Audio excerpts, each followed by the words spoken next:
मुंबई के दहिसर स्थित शुक्ला कंपाउंड का मामला एक बार फिर सुर्खियों में है। पूर्व सांसद गोपाल शेट्टी ने इलाके का दौरा कर हालात का जायजा लिया। उनकी पहल पर एसआरए अधिकारियों ने मौके पर पहुंचकर पुनर्वसन सर्वे शुरू कर दिया है। अब देखना होगा कि रहवासियों को राहत मिलती है या विवाद और बढ़ता है। असं आहे का, मी सर्वप्रथम मुंबई शहरातल्या मतदारांचं अभिनंदन करू इच्छितो भारतीय जनता पक्ष शिवसेनेच्या वतीने।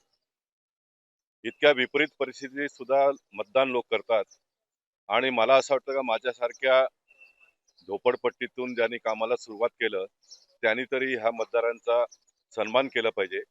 म्हणून शुक्ला कंपाऊंडचा विषय घेऊन मी पुन्हा या सारेमध्ये आलो।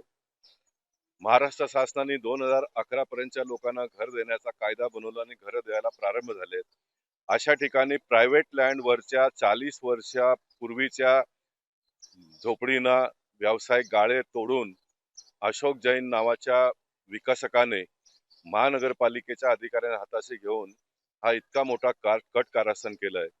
आणि मी पहिल्या दिवसापासून सांगतो का जोपर्यंत मी शुक्ला कंपाऊंड मधल्या लोकांना न्याय देत नाही तोपर्यंत मी शांत बसणार नाही। मी तुम्हाला एक व्हिडिओ दाखवतो।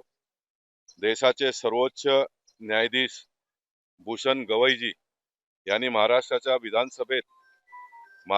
विधानसभेत जे भाषण केलं ते तुम्हाला व्हिडिओ देईन, तुम्ही मुंबई शहरातल्या लोकांना दाखवा।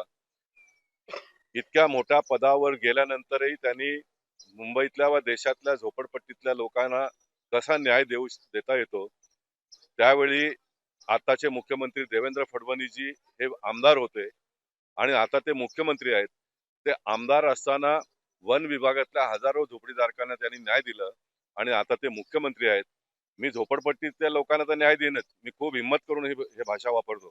झोपडपट्टीतल्या लोकांना मी न्याय देईन, परंतु मला महाराष्ट्राचे मुख्यमंत्री आणि उपमुख्यमंत्र्यांकडनं ही अपेक्षा आहे, ज्या अशोक जैननी हे कारस्थान केलं त्याला शासन केलं पाहिजे। ज्या महानगरपालिकेच्या अधिकाऱ्यांनी 40 वर्षापूर्वीचा खाजगी जमिनीवरील गाळे तोडले त्या अधिकाऱ्यांवरती कारवाई केलं तर मला असं वाटेल।